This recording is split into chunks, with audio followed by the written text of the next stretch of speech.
Hi, hello. Welcome to the episode of Isaiah's Newsstand.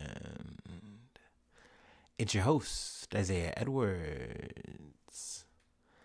The date is December the 23rd, 2024.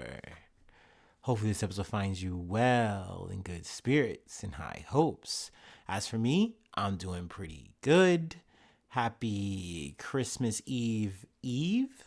Yeah, it's officially upon us. I am, for one, am happy that I get tomorrow off. I'm excited. I get tomorrow and Christmas off, so that's fun.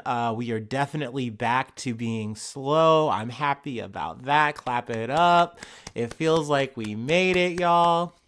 But yeah, today was good. It really was slow, but steady enough that I didn't like leave my position or anything like that. I just kind of stayed where I was at, just crushed the cardboard.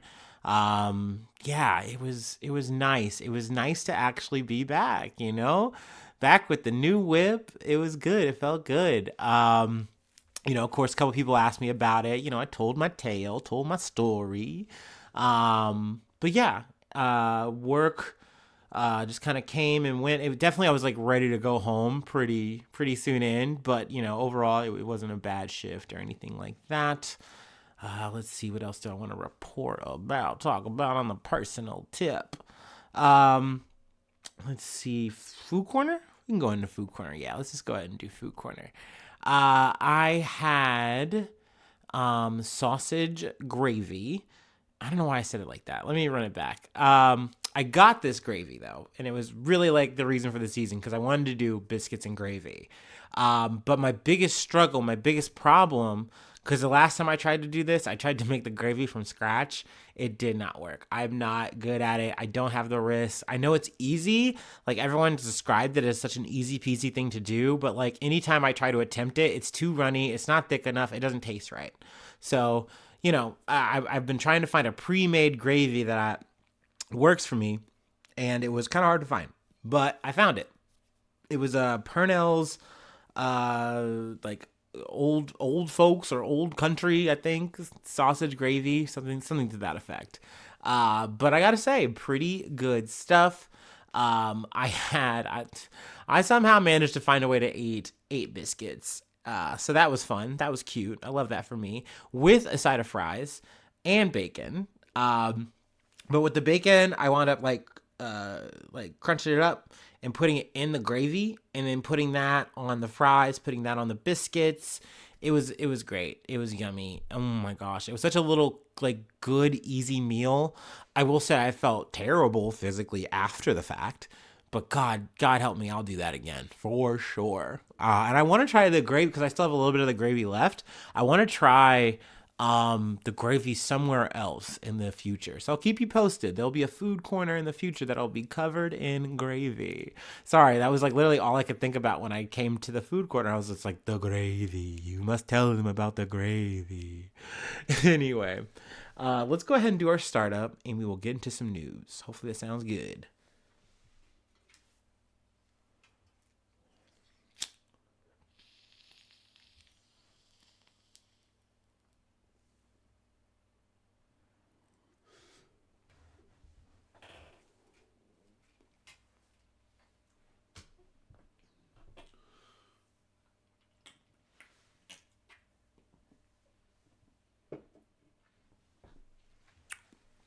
Ooh. Okay.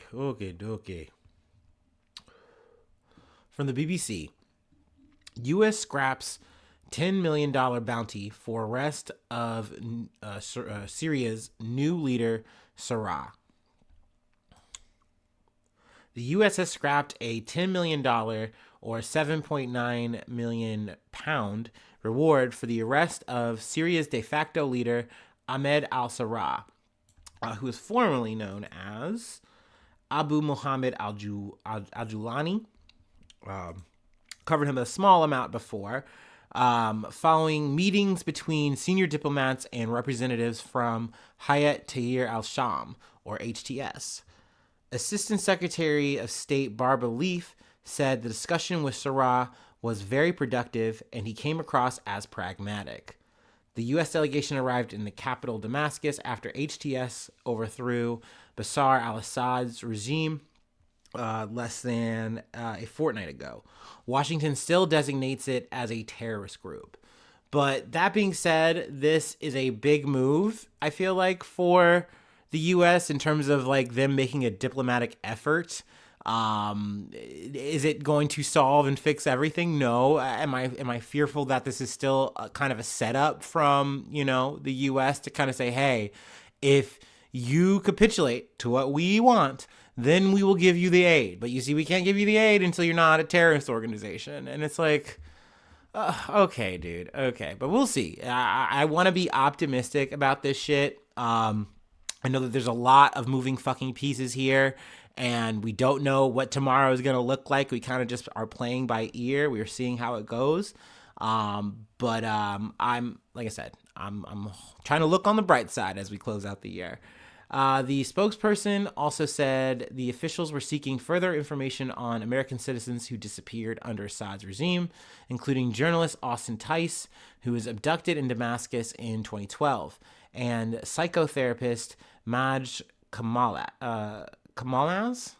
who was disappeared in 2017. So, updates on that hopefully will come to light if there is any information available on what happened to them. Though, I mean, it's a really sad situation. Anyone under the shadow of Assad's regime, you could literally just get disappeared, and then you would never hear from that person ever again. And you would be lucky if there's even any kind of indication on any kind of record of where they were, what happened to them. They just could have literally just been poof, disappeared. So we'll see on any updates coming out of that. That's why I was like, let me go ahead and talk about Tyson. We talked about him a little bit before, and I had not known about Maj Kamalmaz. But those did feel like relevant names to mention. Speaking of Assad, I did hear, pray tell, I don't know if it's rumor or whatever, that Bashar al-Assad's wife is splitting. And I guess that was news, like they're getting a divorce or something. I'm like, bro, I don't care about that. I don't think many people really do either. But that was something in the wind. But we don't know if that's like really fake. I haven't delved too much into that as of this recording. But I was like, oh, since we're on the subject, I guess I should mention that. I think that's pretty much all I really wanted to touch on here.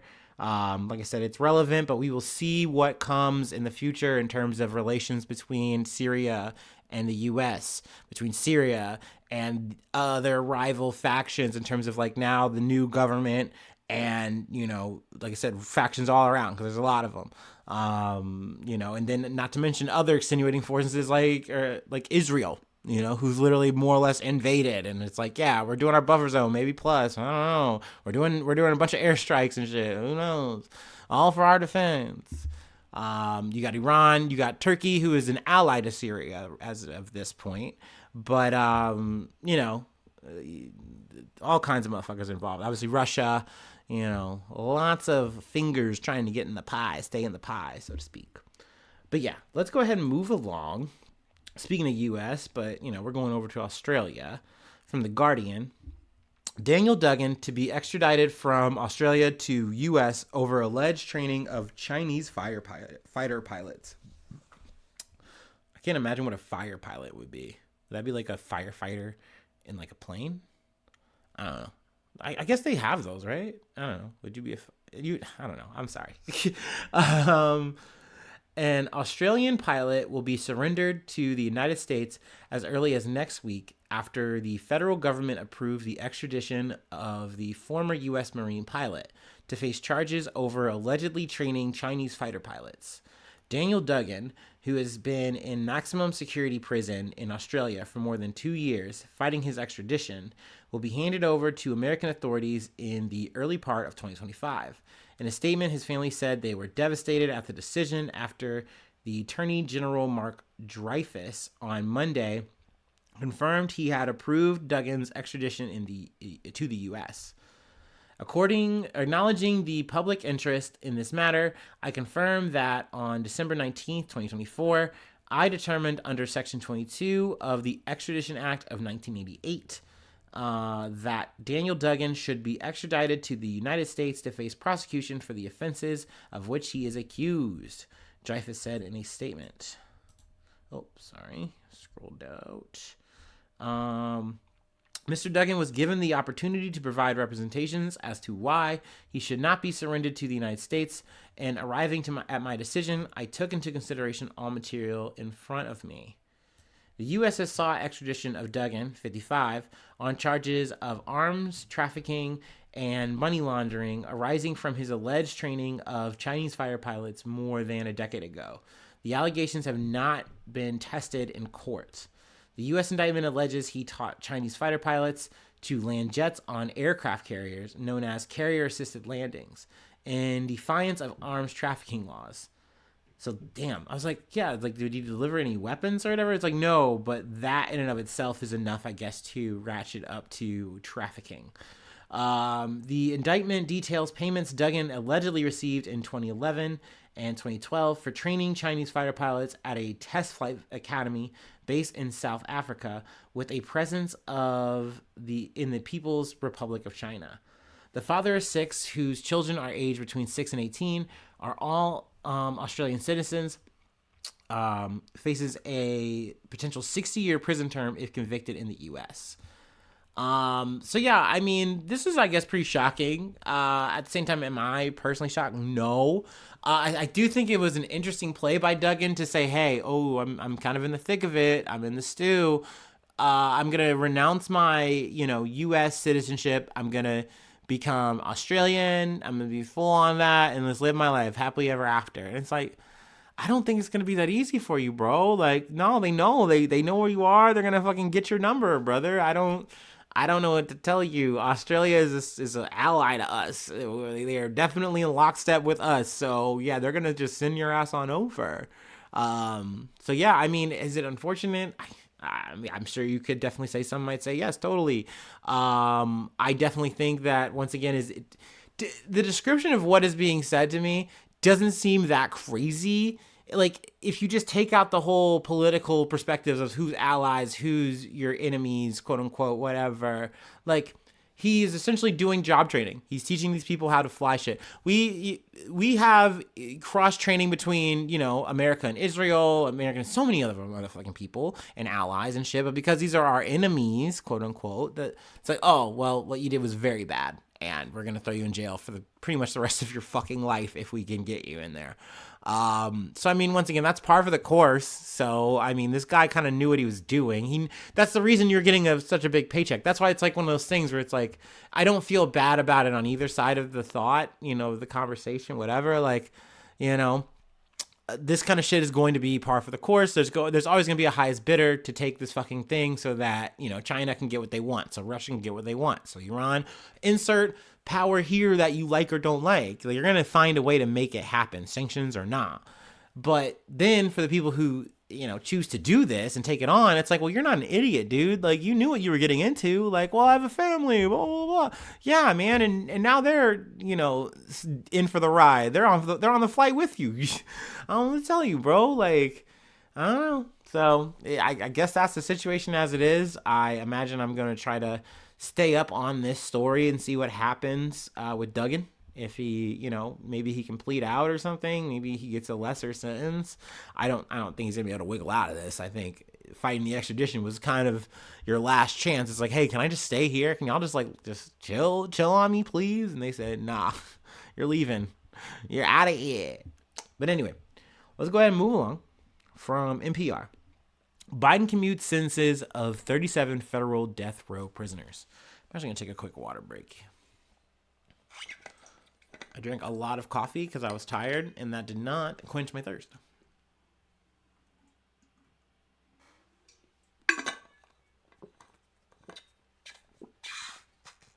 All right. Biden commutes since... I already read that. President Biden used his clemency authority Monday to commute the sentences of 37 of the 40 men on federal death row to life without parole, in one of the most significant moves taken against capital punishment in recent presidential history. Biden did not commute the sentences of 3 men who were involved in cases of terrorism or hate-fueled mass murder, including Robert Bowers, convicted for the 2018 mass shooting at a Pittsburgh synagogue, Dylan Roof, convicted for the 2015 mass shooting at a black church in Charleston, South Carolina, and I'm totally going to get this wrong, Dozahokar Tsarniev, convicted of the 2013 bombing at the Boston Marathon. I mean, I like this move. I think it's a good move. It's definitely late. Like, you could have done this much sooner. Let's see. I mean, though I'm against the death penalty at this point in all shapes and sizes, all kinds. I do understand why the 3 are kept on there, for political reasons, for whatever moral reasons Biden might have. That just, it sinks, it tracks, it makes sense. There's plenty of people who are like, no, I think I would like them to stay on death row and whatever, maybe it happens.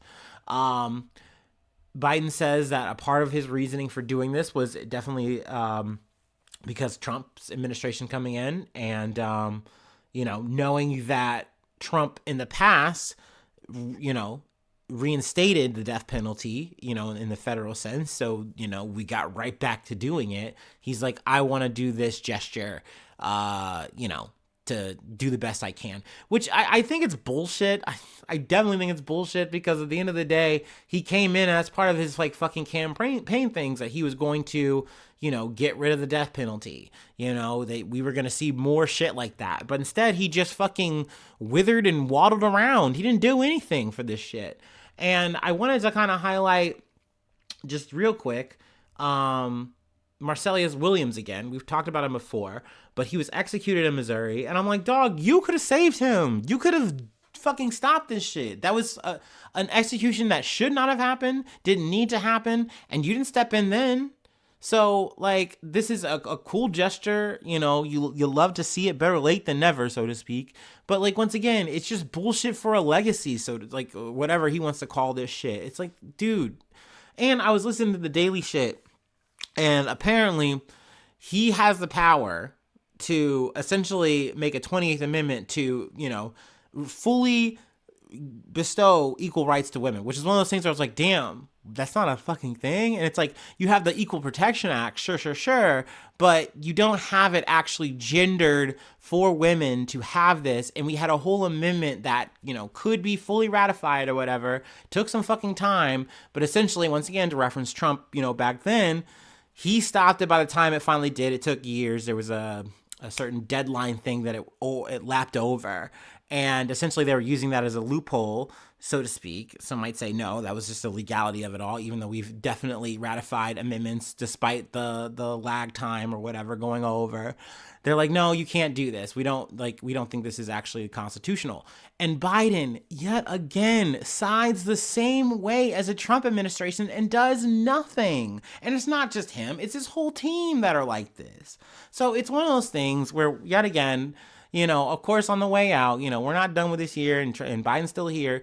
Boo that man. Boo him. Boo Kamala too, dude. They all move the same way. It was essentially in the shadow of these conservatives, and they are surprised that no one likes what they have been doing. Because at the end of the day, if they really want that shit, they'll go to the source. They'll fuck with Trump. And the people that wanted you to do something for them, actually make this change, actually be as progressive as you fucking said, you never delivered. You never showed up. The best you were a bridge candidate. And you couldn't even be a solid fucking infrastructure for that, bro. Build back what, dude? So yeah, at the end of the day, cool. Congratulations. Thank you for doing a right thing. That's super dope of you. You can just collect your $200. Get the fuck on.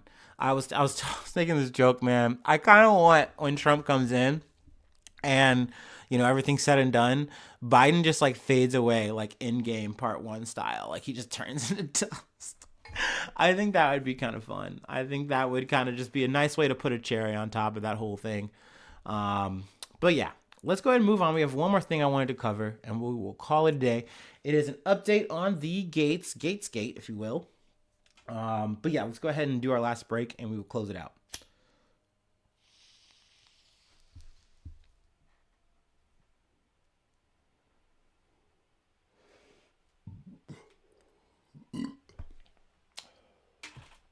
Excuse me.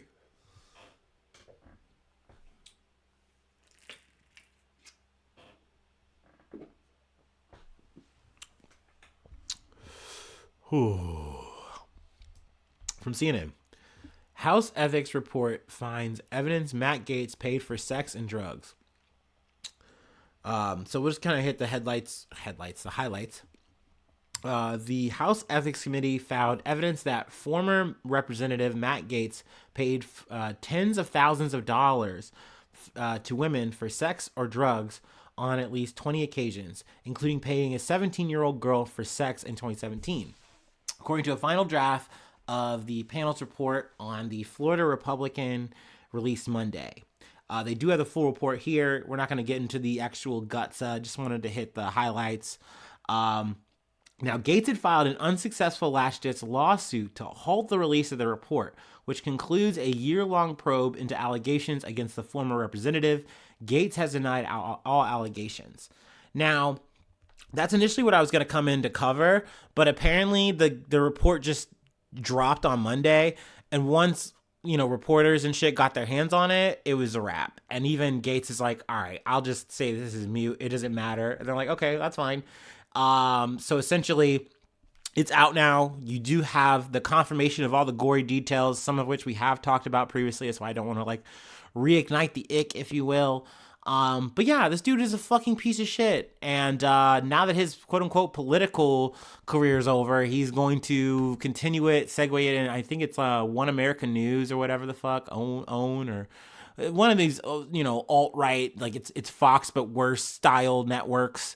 He was going to be a talking guy on that shit. And, I'm sure he's still going to get a job. I'm still going to be working there or whatever. He's, trying to play this shit down as best as he can. But, yeah, people know now. And like I said, people knew this shit before.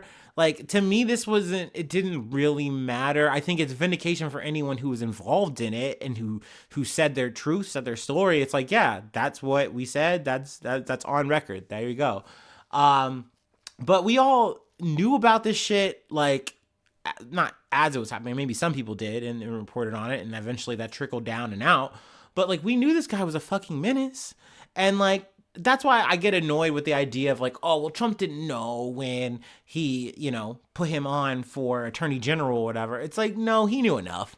He just didn't care about any potential backlash, and he thought he could just fucking force it through. I think he's still going to use this shit for Pete Hegseth. I think it's another reason why people fought so hard for Pete Hegseth to stay in the running, because they saw what happened to Gaetz, and they wanted him to be the sloppy tip of the spear.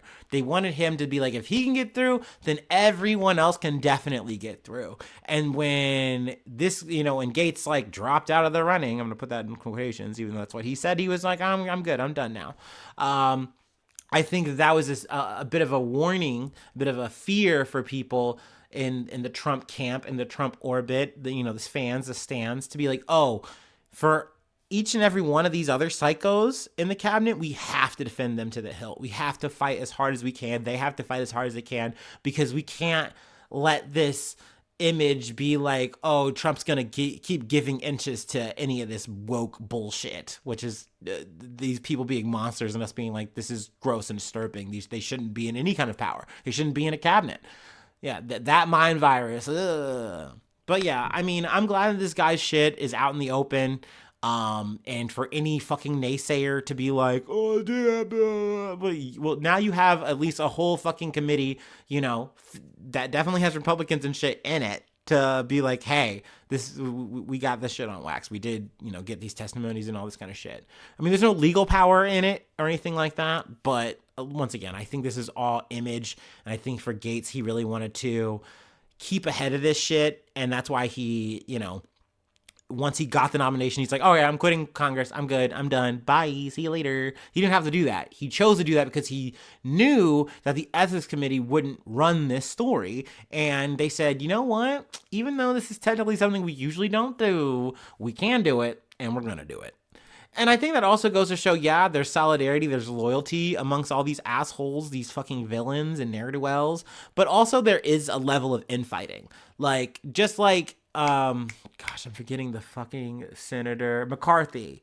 Kevin McCarthy, right? Yeah. Who's House Speaker. He had to fight and get nailed to a fucking cross because of the infighting between him and Gaetz. A lot of people didn't like Gaetz either. You know what I mean? That feeling really permeated throughout. And they didn't like how Gaetz has moved throughout his whole time. He's been a quote unquote firebrand, but really he's just been a huge prick and an asshole. And even people in his own, cohort, his own little, little alt-right MAGA group were like, yeah, we don't really love this guy all the time. But, and not to mention the moderates. So I could see this level of like, yeah, we normally don't do this shit, but this shit is horrific and we don't fucking fuck with you. So oops, we dropped it, we leaked it, we let it, oh, it's out there now. So, I do get that, but we'll see if there's more of that in the future. Just kind of speaking of the cabinet in terms of the appointment hearings and shit, I am curious to see how this shit's gonna go. Are people going to just let these people walk in and take it and, take their positions knowing that these people are completely just fucking after midnight freaks?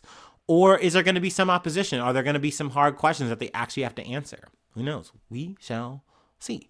But that is it for today. Hopefully I didn't go too long. Let's check the time. Not too bad. Safe to say we got that lasagna. We cooked it. We cut it. We eaten it. Anyway.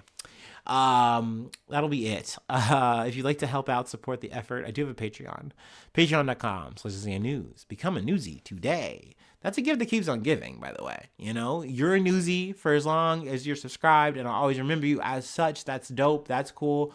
I get a little stocking stuffer, a little money, helps out. That's a nice little thing. I also shout you out at the top of the month, so in the new year, I can tell the whole world that you're on the Newsy Roll Call. I can plug a project if you like. So those are things. Those are options, things to ruminate, think about. If you'd like to hit me up for the free, IsaiahNews1@gmail.com. Feel free to follow me or the podcast on any of the socials. Please subscribe to the YouTube. That's free action. And leave a like, leave a cool comment, and sharing is caring. So yeah, that's it. Thanks so much for tuning in. Thanks so much for being a friend. And hopefully I see you soon for some more good news. I love ya. Bye-bye. Mwah.